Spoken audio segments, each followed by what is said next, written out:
In this lecture of Down to Earth, we would focus on some of the major topics that has been discussed. The first one is the nutritional revival in the rural areas in Madhya Pradesh. So to ensure food insecurity, various native varieties have been adopted by the traditional people, and local shops do not sell the traditional varieties which are available here. Now, some of the native varieties which include, talk about pearl millet, ragi, kodo millet, little millet, sangri, and so on. So these are the local varieties of cereals and millets which have been grown. Now, there have been social activism mainly by the Bhil tribes, and they are trying to store the seeds in seed bank in the Pandu Talab village, and this has been under the initiative of the community workers.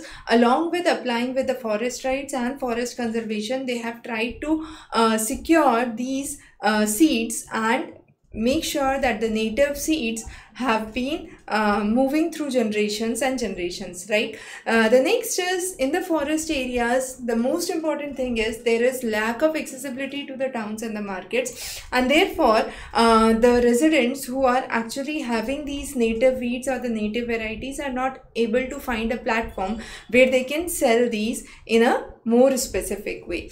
The next one is heat waves across India, and it has been seen in the last 10 days of the month of May. There were nearly extreme days of heat waves, around 11 to 12 days of heat waves that were seen, and an extreme range of temperature from 40 degrees to 49 degrees. The heat waves have intensified as a result of climate change across the country, and there has been lowering in the water table just because of it. The total water storage has dropped by 23% of the total capacity. Now, in contrast to the heat waves here in the western and the northern parts of India, we have seen extreme rainfall in the parts of northeast. Flooding and pre-monsoon cyclone arrival of Remal has caused flash floods and landslides. There has been cases of bird flu which have been detected, and a death of a Mexico person because of H5N2. Now, this is another outbreak of the poultry that was seen, and the CDC has actually identified this strain separate from the H5N1, which was the previous strain circulating since 2020. Now, the next is the carbon offsets. Now, carbon offsets allowed are actually the amount to reduce the carbon emissions. There have been compensations for emissions which are in the form of carbon offset allowances which have been given, and the coalition of 10 West African nations have come forward for this, and there are companies which talk about the science-based target initiatives to focus more on this issue. The next is the local national verdict. Now, the elections happened and the post-election scenario has been discussed, but there were three important things which were in constant discussion. The first is the issue of unemployment, the second is rising prices or inflation, and the third is affected agriculture because of climate change and adversities, heat waves. There has been decrease in the production, and ultimately price rise has been further accentuated because of it. So these three have been the major problems that have been constantly addressed. And then there has been a constant discussion on the pre-poll, post-poll survey and the findings based on the employment and inflation statistics. So you can have those in the handouts. The next is the wildfires. Now, wildfires are one of the biggest carbon dioxide emissions into the atmosphere and therefore responsible for greenhouse gas emissions. Now, if we talk about the total percentage of greenhouse gas emissions or carbon dioxide emissions in the worldwide, wildfires account for second after the emitting country China. So we have China followed by wildfires, followed by US, India, EU and Russia in terms of emissions of carbon dioxide. That means wildfire is a major cause of concern, and during the month of mid-May, we have seen nearly 55 million tons of carbon dioxide being emitted into the atmosphere. There have been record-breaking wildfires in the regions of Canada that have been witnessed this year, and 11 countries across the globe have emitted more than 375 million tons of carbon dioxide just because of wildfire incidences. Now, there have been various calculations which have been done, and it has now been studied that wildfires in western United States are at higher elevation, and in the areas which were previously less prone to the fire, this is because of the warming conditions and the drier atmospheric conditions. The wildfires are now gaining a go even in the high altitude areas, which was previously not the case. Also, there has been increase in the frequency as well as intensity of the wildfires which has been seen. Another important thing is, once the wildfire takes into account, it hinders the forest ability to actually regenerate and absorb the emitted carbon dioxide, and it becomes a kind of a vicious cycle which leads to a tipping point, and this is again a major concern for most of the researchers that we have seen. So there are various ways in which we understand or calculate the wildfire emissions. The first is how much area is burned. The second is the vegetation or the biomass that is burned, what is the emission factor and what is the combustion factor. So these are the parameters that have to be taken into account. The next is global fire assimilation system.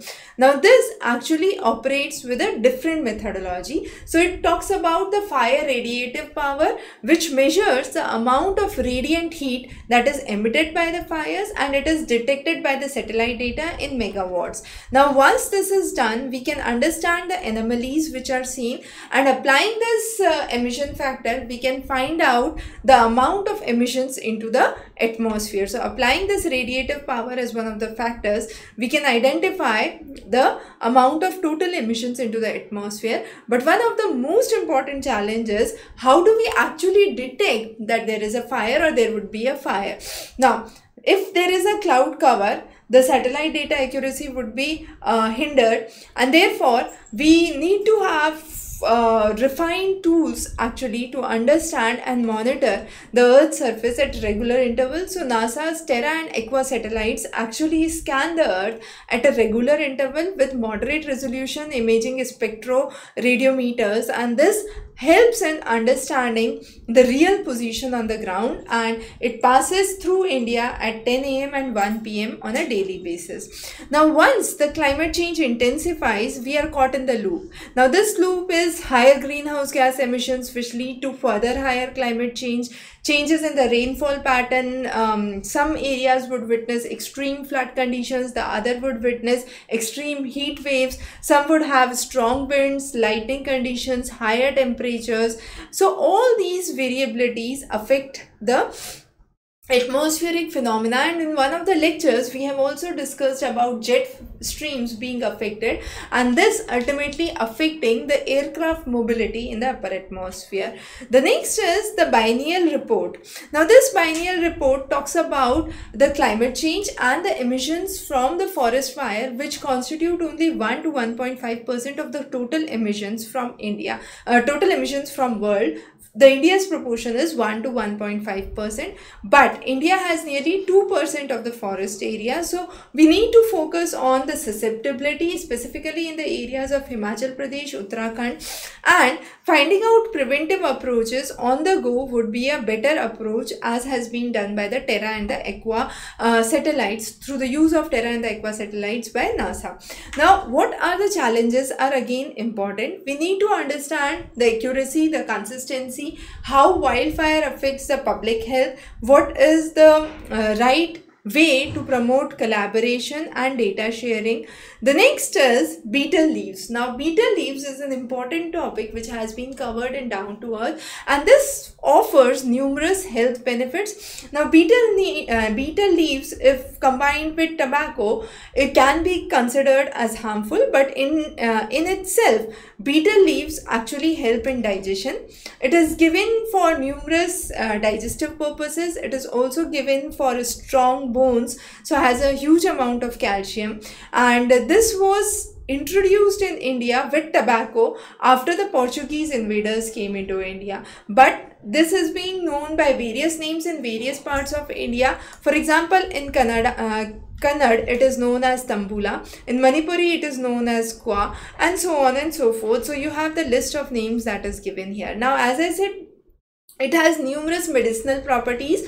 First is better digestion, stronger bones, clearing the phlegm, freshening the mouth, and then it's a customary to give a new mother this betel leaf wrapped in ghee and almond for 15 days, and that's basically for stronger bones again. And then heated leaves are applied to abdomen for getting relief from constipation. So these are some of the applications of pan patta or the betel leaves as it is called as. The next is, now where does this betel come from? So betel comes from a perennial vine which is known as peeper betel, and this is native to the Southeast Asia. It is seen mainly in the woody and the evergreen forest, and it is cultivated with rare sightings of flowers and seeds that could be seen. There are 100 different varieties which exist globally, and in India itself there are 40 different varieties of betel leaves, betel trees that could be seen, right? And Sri Lanka, Thailand and Bangladesh are one of the major producers of betel. Now in India, some of the states which produce higher amount of betel include Assam, Andhra, Bihar, Gujarat, Odisha, Karnataka, and there from India more than 3440 million tons of betel is exported, which values itself at around 50 crores. There are 4 important varieties: Maghi Pan from Bihar, Mahoba from Mahoba district in Uttar Pradesh, Chhatarpur from Madhya Pradesh, and Author beetle from Tamil Nadu, then Banarsi beetle from Varanasi. Now these are some of the major species or major varieties which are popularly known.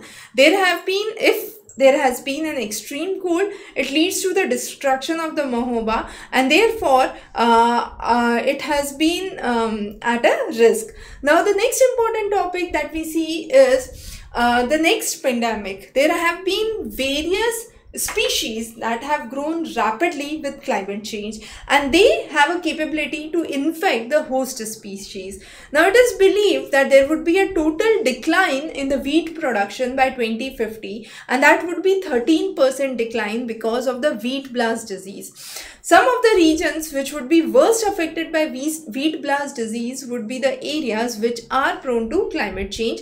West Bengal's Nadia and Murshidabad districts have been affected by the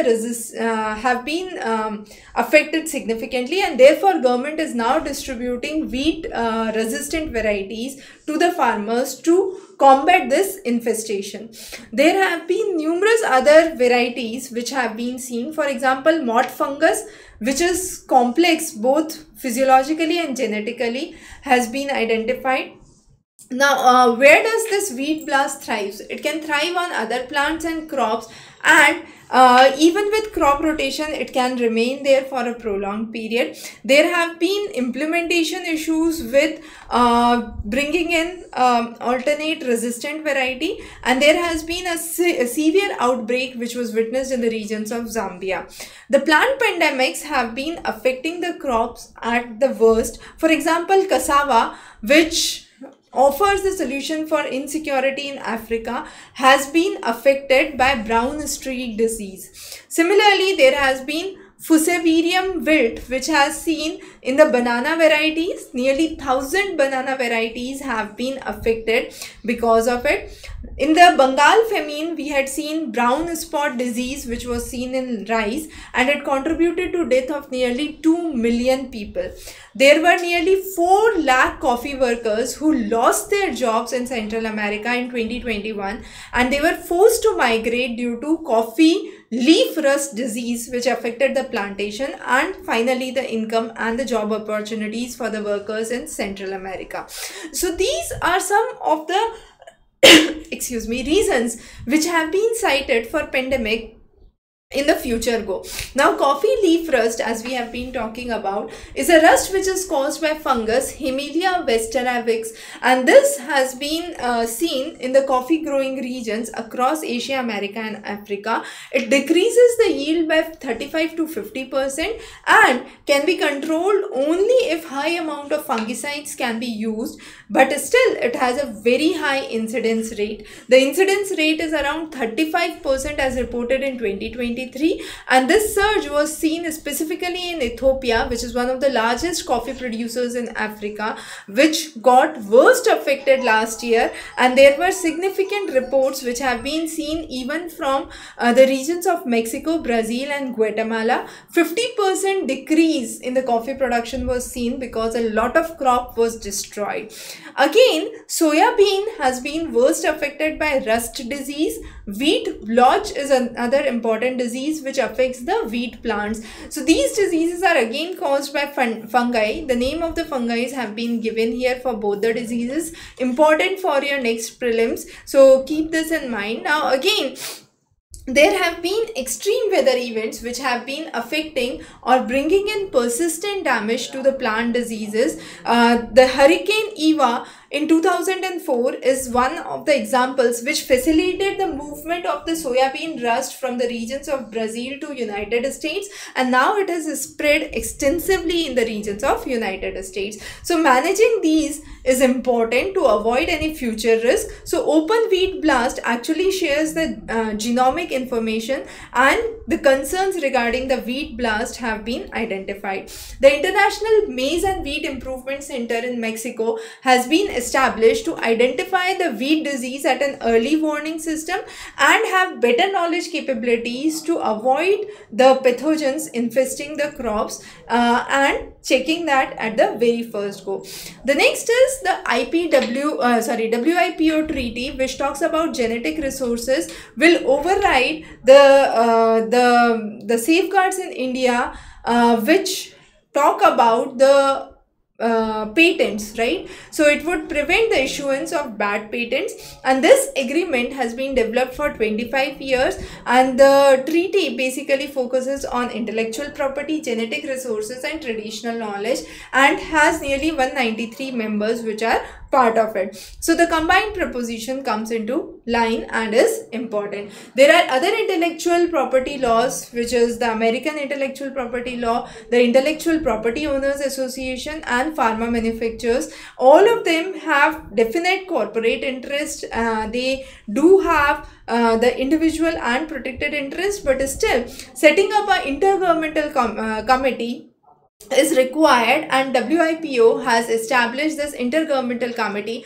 which works on intellectual property, genetic resources, traditional knowledge and folklore information. Now the disclosure for those have been important to actually settle the claims and the patents that have been increased by the numerous parameters, but the burden is again a big issue. Now the next important thing is, in India we have seen an increasing burden of cardiovascular diseases and respiratory infections along with tuberculosis, which includes 45% of the total fatalities, with air pollution as one of the major factors affecting it. The mortality can be attributed to a specific disease, an injury or any other specific phenomena. These can be categorized variously or separately as communicable and non-communicable, and the deaths have soared because of numerous infections. Now if you could see the percentage of infections which we have seen focus on because of the air pollution, talk about nutritional deficiency, maternal and neonatal disorders, unintentional injuries, cardiovascular disorders and all those. Now what are the factors which contribute to higher mortality? It is exposure to air pollution, hypertension and more probably unhealthy diet, which is insufficient intake of fruits and vegetables, causing higher amount of fatalities. Now there are behavioral risks and occupational risks associated to it, also metabolic risk. The next is debt versus development. Now global expenditures for loan repayment are increasing across nations. So nations are actually borrowing money to repay their loans, and therefore they are not able to have the resources for the development initiatives which could be given. So the funding that comes in goes in for repayment of the loan, and there is no development initiative that is seen, which further disturbs the ecosystem or disturbs the scenario. So debt versus borrowing is one of the major aspect that we need to understand. So debt is mainly for personal or institutional or national expense, which moves on on to a higher degree, which is unsustainable. While we say when we borrow, we take a portion of the revenue, which is mainly to serve it for the interest against the debt, right? So global debt for the household segment accounts for nearly $59 trillion, and the business debt accounts for nearly $164 trillion, which is very high, and public debt accounts for nearly $91 trillion, which is again excessively high. So this new report, which is a World of Debt 2024, a growing burden to global prosperity, released by UN, talks about not only the fact that the public debts have risen to an unprecedented level, but also they pose a serious threat because these debt payments are going for loan repayments, and there have been no development initiatives which have been taken place specifically in the developing and the impoverished nations. The next is the global public debt. The extreme borrowings have surged by $5 trillion to $97 trillion in just a matter of 1 year, which is exceptionally high, and the developing nations account for 30% of this total debt. So again, this matter needs to be addressed with high priority.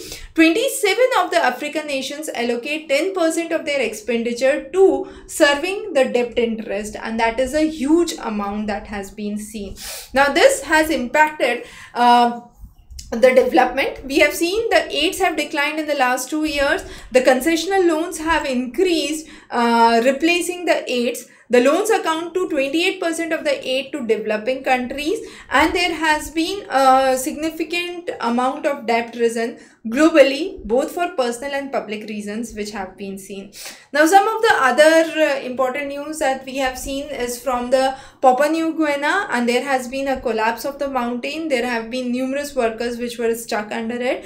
Then the International Tribunal for the Law of Sea, which talks about officially classified greenhouse gas emissions as a form of marine pollution that the nations are obligated to mitigate in the impact on the oceans, right? Then there has been European Space Agency, which talks about a huge amount of space debris. Nearly 1 million fragments in the space debris are at present seen, and they pose a significant threat to the satellite and the space infrastructure. There has been an all Odisha census 2024 which has been conducted, and that shows the population of elephants have increased, and in the regions of Odisha increased further by 40%. So what could be the foraging patterns and the alterations in land use which have affected the population growth have been studied in this report. So those were some of the important topics that we have seen. We do definitely cover Yojana, Kurukshetra and Down to Earth on the regular basis. So every month stay tuned with those updates towards the end of the month, and the handouts for these are available on Exam Race in the current affairs section. Thanks for joining in today.